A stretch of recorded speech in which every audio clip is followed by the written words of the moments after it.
గౌరవ ముఖ్యమంత్రి గారు అక్కడి నుంచి కాకుండా మీ మధ్యలో వెళ్ళి మాట్లాడమని నాకు సూచన చేశారు.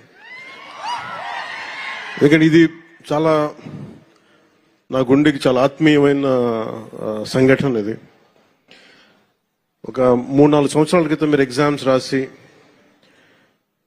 మీకు ఉద్యోగాలు వచ్చి కూడా మీకు నియామక పత్రాలు ఇవ్వకపోవడం, దాన్ని కోర్టు కేసులు అవ్వడం. రాష్ట్ర ఉప ముఖ్యమంత్రి వర్యులు శ్రీ కొణిదెల పవన్ కళ్యాణ్ గారి సందేశం. గౌరవ ముఖ్యమంత్రి గారు అక్కడి నుంచి కాకుండా మీ మధ్యలో వెళ్ళి మాట్లాడమని నాకు సూచన చేశారు. ఎందుకంటే ఇది చాలా నా గుండెకి చాలా ఆత్మీయమైన సంఘటన. ఇది ఒక 3-4 సంవత్సరాల క్రితం మీరు ఎగ్జామ్స్ రాసి మీకు ఉద్యోగాలు వచ్చి కూడా మీకు నియామక పత్రాలు ఇవ్వకపోవడం, దాన్ని కోర్టు కేసులు అవ్వడం. ఈ రోజున ఇన్ని వేల మందికి దాదాపు 6,100 పోస్టులు ఈరోజు ఈ విధంగా ఒక పండగ వాతావరణం జరుపుకుంటున్నామంటే దానికి మూల కారకులు గౌరవ ముఖ్యమంత్రి శ్రీ నారా చంద్రబాబు నాయుడు గారు. నేను మనస్ఫూర్తిగా వారికి కూటమి ప్రభుత్వం రావాలి అని ఎందుకు ఇంత తపన పడ్డాను అంటే, మీ బంగారు భవిష్యత్తు పాడవకూడదు. మీలో ఎంతమంది ఇందాక ఒక్కొక్కరితో కథలు వింటా ఉంటే మీ 6,100 మంది దాదాపు 4 లక్షల పైచిలుకు యువత ముందుకొచ్చి పోటాపోటీగా ఎగ్జామ్స్ ప్రవేశ ఉత్తీర్ణ పరీక్షలు చేస్తే దాంట్లో కేవలం 6,100 మాత్రమే సెలెక్ట్ అయ్యారు. అంత టఫ్ ఎగ్జామ్ ఇది. ఒక్కొక్కరు post graduation, BSc chemistry, MSc, MA, BSc computer science ఇవన్నీ చదువుకుని ఇంత చదువుకున్న వ్యక్తులు ఒక సమాజానికి రక్షణ ఇచ్చే ఒక కానిస్టేబుల్ ఉద్యోగానికి వచ్చినందుకు మీ అందరికీ పేరు పేరున హృదయపూర్వక ధన్యవాదాలు తెలుపుకుంటా ఉన్నాను. ఇది నాకు ప్రత్యేకించి మొన్న ఈ మధ్యన గౌరవ ముఖ్యమంత్రి గారి సూచనలతోటి ఆయన అసెంబ్లీలో మేము మన ప్రమాణ స్వీకారం చేసిన తర్వాత మొట్టమొదటి అసెంబ్లీలో మేము ఒక మాట ఇచ్చాం. ఆంధ్రప్రదేశ్ సుస్థిరత కోసం, యువత భవిష్యత్తు కోసం మేము నిలబడతామని. ఎక్కడ కూడా వ్యవస్థీకృతం అయిపోయింది అవినీతి అనేది. అలాంటి వ్యవస్థీకృతం అయిపోయిన అవినీతిని మేము చిత్తశుద్ధిగా దాన్ని లేకుండా చేస్తాం, ఒక ప్రయత్నం చేస్తా ఉన్నాం. దాంట్లో భాగంగానే ముఖ్యమంత్రి గారి దృష్టికి తీసుకెళ్లి పంచాయతీరాజ్లో దాదాపు 10,000 మంది పైచిలుక్కి ఒకేసారి మేము ప్రమోషన్స్ ఇవ్వడం జరిగింది. ఇది ముఖ్యమంత్రి గారి దార్శనికతకి, వారు పంచాయతీరాజ్ వ్యవస్థలో ఎలాంటి అవినీతి లేకుండా ముందుకు తీసుకెళ్లిన వారి సలహాలు, సూచనలే నేను 10,000 మందికి మేము ఒకేసారి ప్రమోషన్లు ఇవ్వడం జరిగింది. అదే కోవలో 6,000 మంది దాదాపు 4 నుంచి 5 సంవత్సరాలు అనుకుంటారు. మీ అందరూ మీ ప్రవేశ పరీక్షలు రాసి నియామక పత్రాలు వచ్చిన తర్వాత ఇవ్వలేకపోయినందుకు ఒక 3 సంవత్సరాలు, 3.5 సంవత్సరాల విలువైన కాలం కోల్పోయారు అందరూ. ఆ కాలాన్ని ఎవరు తిరిగి తీసుకురాలేరు. డబ్బు తిరిగి రావచ్చు కానీ కాలం, ఎందుకంటే 6,000 మంది మీరు మాట్లాడుతూ ఉంటే ఒక్కొక్కరు ఇక్కడ కూర్చున్న 6,000 మంది మీ తల్లిదండ్రులు, ఒక్కొక్కరి కష్టాలు ఎక్కడో అల్లూరు సీతారామరాజు జిల్లా నుంచి కావచ్చు, అనంతపురం జిల్లా నుంచి కావచ్చు, అలాగే మన ఉత్తరాంధ్ర శ్రీకాకుళం, విజయనగరం. నాకు నుంచి అదే అడుగుతున్నాను. మన హోంమంత్రి అనిత గారిని, సోదరు అనిత గారిని అడుగుతా ఉన్నా, ఎందుకు ఎక్కువ మంది శ్రీకాకుళం, ఉత్తరాంధ్ర ఎందుకు ఎక్కువ చెప్పలేదు, మిగతా జిల్లాల నుంచి రావట్లేదంటే, నాకు మిగతా జిల్లాలు మా గౌరవ ముఖ్యమంత్రి గారు కూడా చెప్తున్నారు, మిలిటరీకి సర్వీసెస్ కి ఎక్కువ మన ఉత్తరాంధ్ర జిల్లా నుంచి వస్తాయని చెప్పి. ఉత్తరాంధ్ర నాకు అనిపిస్తే ఒకసారి భరతమాత గుడి కూడా అక్కడ ఉత్తరాంధ్రలో ఉంది. అంటే మీరు సమాజం కోసం ప్రకాశం, కాకినాడ, ఒక జిల్లా, అన్ని జిల్లాలు మనే, ఒక జిల్లా ఎక్కువ ఒక జిల్లా తక్కువ కాదు. కానీ సత్యసాయ ఏ జిల్లా ఎక్కువ కాదు, ఏ జిల్లా తక్కువ కాదు, అన్ని సమానం. గౌరవ ముఖ్యమంత్రి గారు ఎంత ప్రేమ లేకపోతే మీ సత్యసాయి జిల్లాకి ఎన్ని పరిశ్రమలు పట్టుకొచ్చారు, అలాగే ఎంత ప్రేమ లేకపోతే మన ప్రకాశం జిల్లాకి జేజేఎం పట్టుకొస్తారు. ఏ జిల్లా అక్కడ బాపట్ల అన్నా, గుంటూరు అర్బన్ అన్నారు, అనకాపల్లి, తిరుపతి ఒకటా రెండా,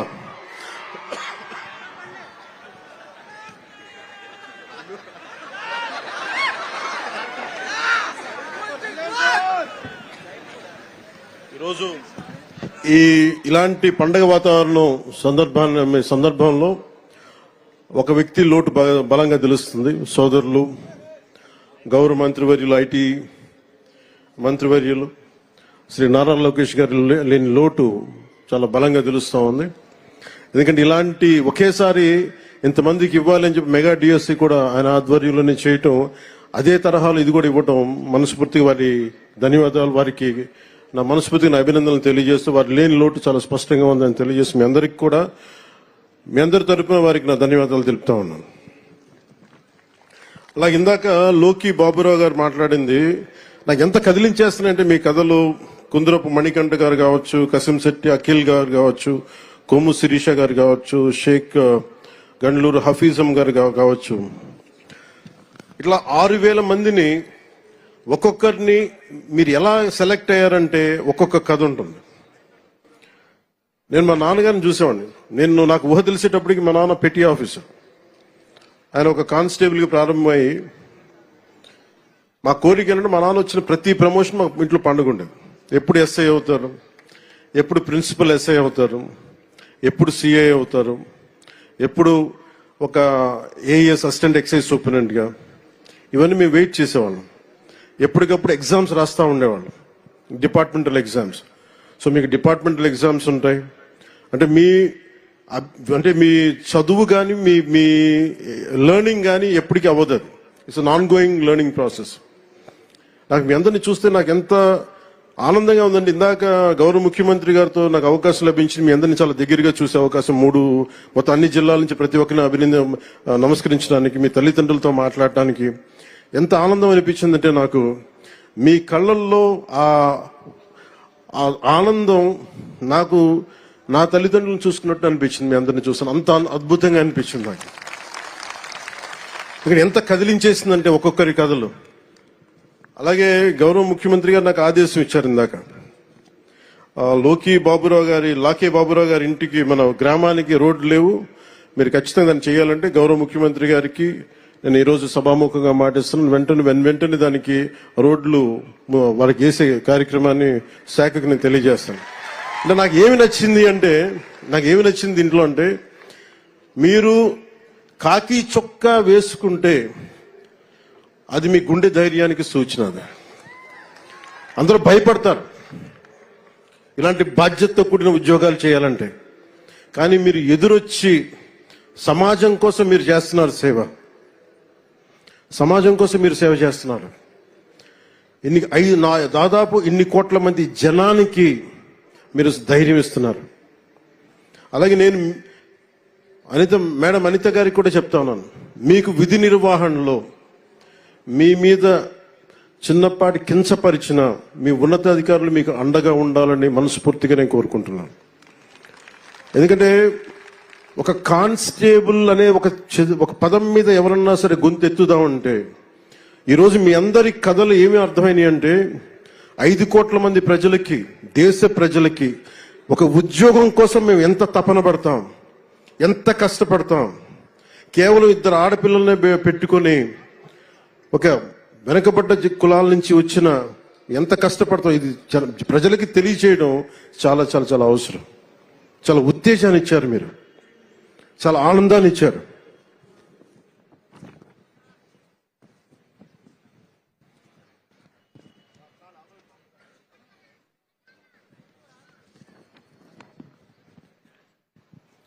రెండు 2022లో కానిస్టేబుల్ ఉద్యోగాలు భర్తీ చేస్తా ఉంటూ ఆర్భాటంగా నోటిఫికేషన్ ఇచ్చారు.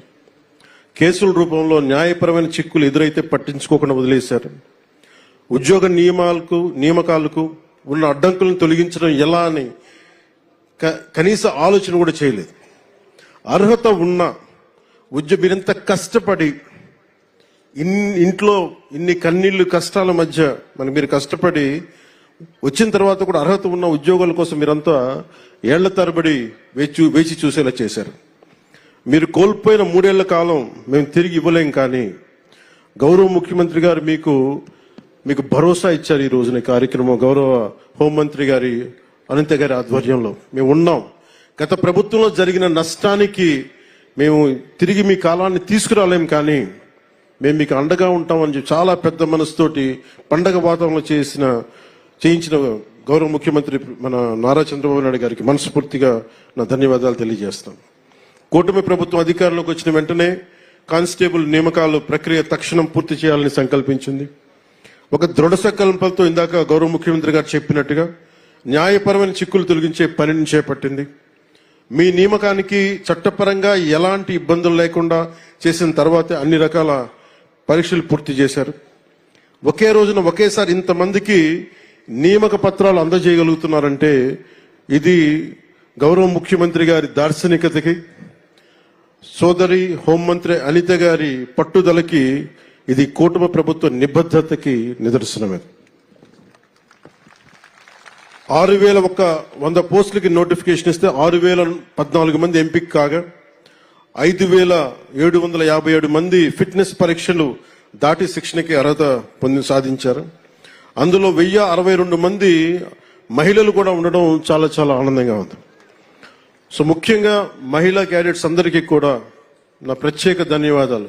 మీరు ఈరోజు ఎంత ధైర్యం ఇచ్చారంటే అసలు మీ అందరిని ప్రత్యేక సన్మానం చేయాలి. మీ అందరికీ, మీ ఇంట్లో మీ తల్లిదండ్రులకి, మన రాష్ట్ర ప్రజలకు ఎంత ఉత్సాహం ఇచ్చారంటే ఒక్కొక్కరు ఒక ఝాన్సీ రాణుల్లో ఉన్నారు. మీరు అందరూ మాట్లాడుతూ ఉన్నారు.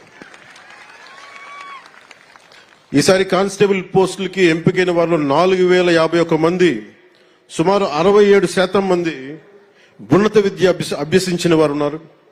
810 మంది బీటెక్, ఎంటెక్, బీసీఏ వంటి సాంకేతిక కోర్సులు పూర్తి చేస్తే 2,094 మంది గ్రాడ్యుయేషన్ పూర్తి చేశారు. 314 మంది పీజీ, ప్రొఫెషనల్ కోర్సులు పూర్తి చేసి కానిస్టేబుల్గా ఎంపికయ్యారు. మీ చదువు సమాజానికి ఉపయోగపడాలి. మీ సాంకేతిక నైపుణ్యం సైబర్ నేరాలను అరికట్టడానికి ఉపయోగపడాలి.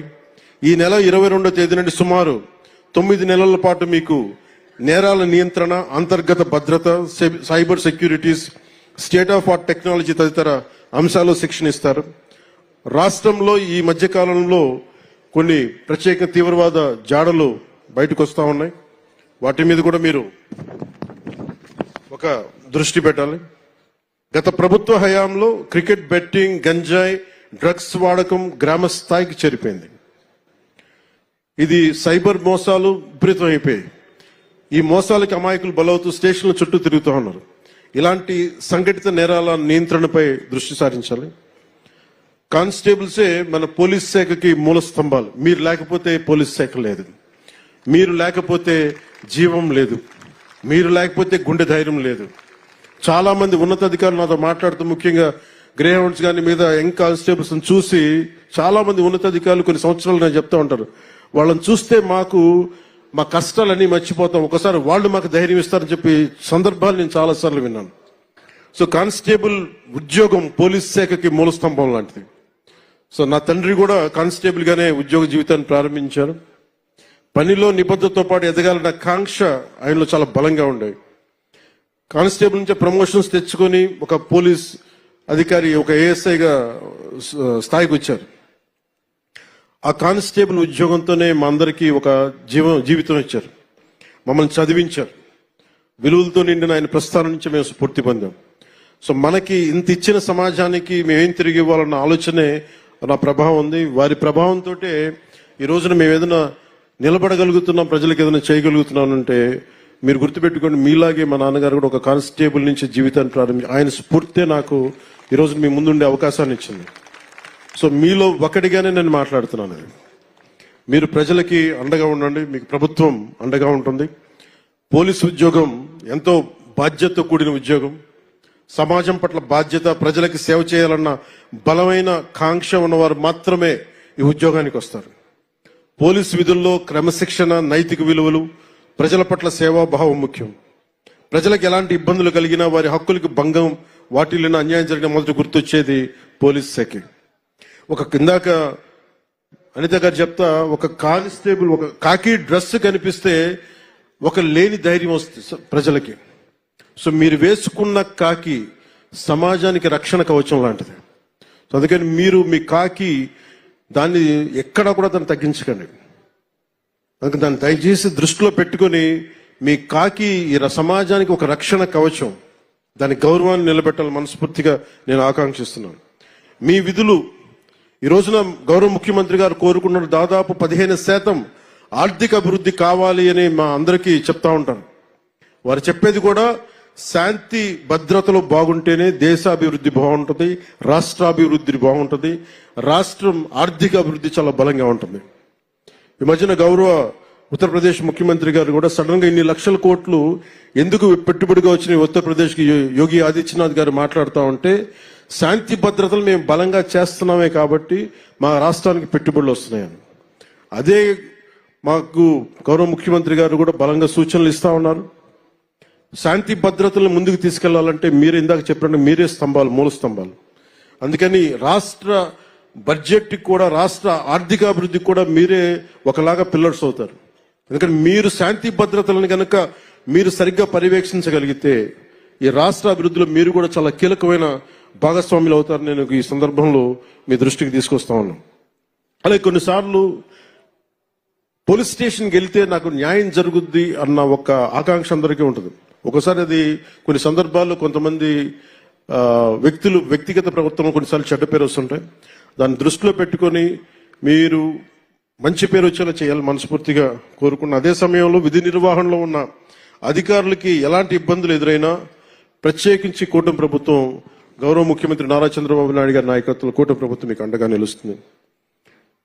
ఇటీవల ఒక గౌరవ మాజీ ముఖ్యమంత్రి గారు పోలీసు ఉన్నతాధికారులకు సైతం నేరుగా హెచ్చరికలు జారీ చేస్తా ఉన్నారు. మేము భవిష్యత్తులో వస్తాం, మేము చేస్తామంటే అంటే ఏ స్థాయికి వెళ్ళిపోయారో చూడండి. ప్రభుత్వ పోలీసు ఉన్నతాధికారులను కూడా బెదిరించే స్థాయికి వెళ్ళిపోయారు. ఇలాంటి మారాలి ఉండాలి అంటే మేమందరం చాలా గట్టిగా ఉన్నాం. అదే స్థానంలో మీ మద్దతు సంపూర్ణంగా కోరుకుంటున్నాం.